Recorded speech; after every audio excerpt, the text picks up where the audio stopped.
ستړي مشئ.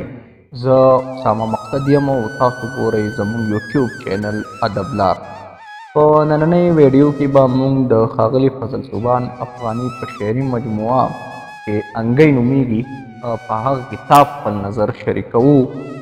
دغه کتاب په کال 2018 کې چاپ شوی دی. د دغه کتاب په اړه اظهار الله شاهین هغه وایي چې ښاغلی فضل صوبان افغاني صاحب د 21مې صدۍ او راتلونکي دور منلی شوی شاعر دی. ما چې د افغاني صاحب شاعري څومره لوستې ده نو ماته پکې د 21مې صدۍ یو نوی لیونی غني خان تر سترګو شوی دی، ځکه چې په کوم طرز به غني خان د هر چا په هکله رښتیا لیکل په نن دور کې افغاني صاحب په پښتنه سیمه یوازینی دانشور شاعر دی چې دغه کار ته املا تړلې ده او واضحه اندازه یې د دې شعرونو نه لګي. خپل ملا ته نیغه لاره وښایئ، بیا دنیا ته نیغه لاره وښایئ. یا تیاره پرستو خدای ته وګورئ، لږه چاته نیغه لاره وښایئ. ځکه په کږه لاره روان یمه، تاسو راته نیغه لاره وښایئ. دغه رنګې ملال بریالی لیکي چې افغاني صاحب په شاعرۍ کې یو ځانګړی خیال لري او شاعري که یو خوا د رنګینو او رومانوي خیالونو هنداره ده نو بل خوا په غزل کې د موجوده ستونزو او قامي بیدارۍ خبره هم ښه په ډاګه کوي. د نمونې په توګه دغه قطعه وړاندې کوم. موږ نه د ژوند د کوم تصویر رنګ امیزي نه راځي، خو مسله دا ده چې موږ له انګریزي نه راځي.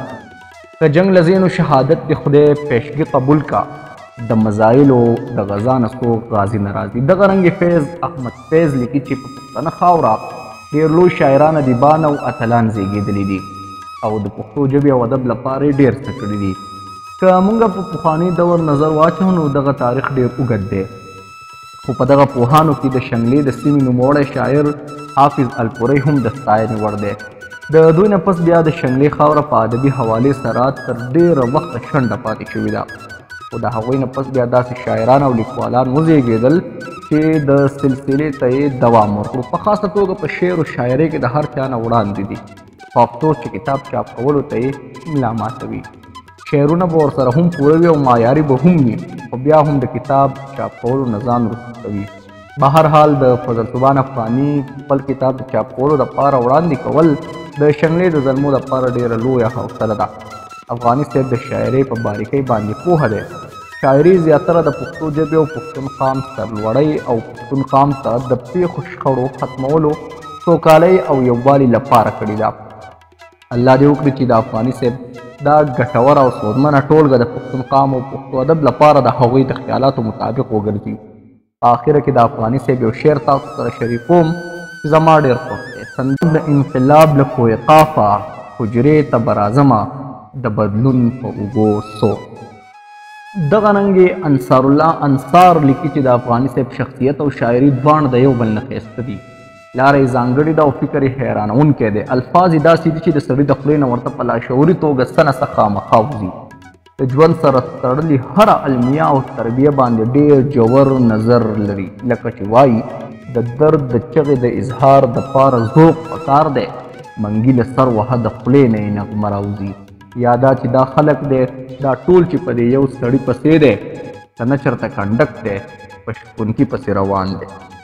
دغه رنګ احسان الله خاموش لیکي چې زه د ښاغلي افغاني صاحب انداز او طرز پېژنم او زه یوازې د شنګلې نه بلکې په پښتنو شاعرانو کې ډېر ښه شاعر او لیکوال ګڼم. د ژوند د ډېرو مصروفیاتو له کبله افغاني صاحب لیکل ډېر کم او نیمګړي کوي، خو لیکلي داسې وي چې چاپېریال او حالاتو ته د لوستونکي یو په ځانګړي ډول پام راګرځوي. نوموړی که هر څو د خپل نوم سره افغاني لیکي خو یوازې د پښتون یا افغان غږ نه جوړېږي، بلکې چېرته چې هم د جبر ښار آباد وي نو په پوره فنکارۍ سره یې ښه په ډاګه غندنه کوي او په خپله شاعرۍ کې هر خوا د ستر انسانیت او ورورولۍ پرچار کوي. لکه چې وایي د ادب د بدامنۍ په اور د خپل برداشت اوبه واچوئ، د نفرتونو دیو د مینې په رسۍ وتړئ، بس کړئ د خدای دپاره نور سرونه مه ماتوئ، د خدای دپاره په یو مات تندي پټۍ وتړئ. ډېره مینه او درنښت.